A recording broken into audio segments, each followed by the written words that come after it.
I want to read to you a little bit from page 112 of my big book of happiness.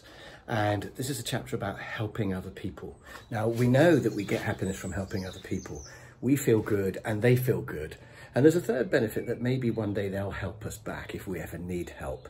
But that's a marginal benefit. The main thing is we feel good and they feel good if we help other people. So the question is, who can you help and how? Now, in here, it's quite nice. There's a list of 4 ways that you can help other people.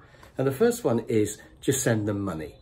So if you've got a lot more money than them, they live abroad, third world country, or maybe the UK, people who are homeless or whatever, you could just send them some money.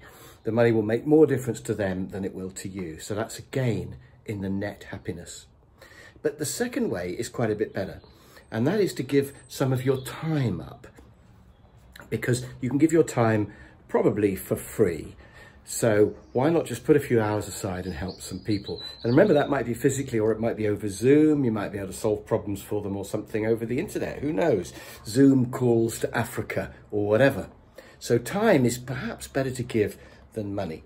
Now, the third idea in here is to do something that only you can give, because anybody can give money and anybody, I guess, to an extent can give time, but maybe there's something that you can do for them that only you can do.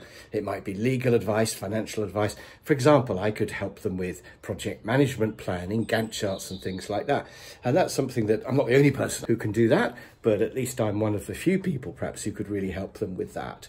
And that adds a lot more value. It's still only a bit of my time, but it's a really useful bit of my time. So ask yourself, what is it that only you can do for other people?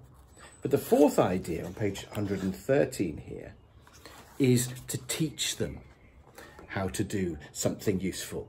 There's a saying which says, I'll read it, give a man a fish and you feed him for a day, teach a man to fish and you get rid of him at weekends.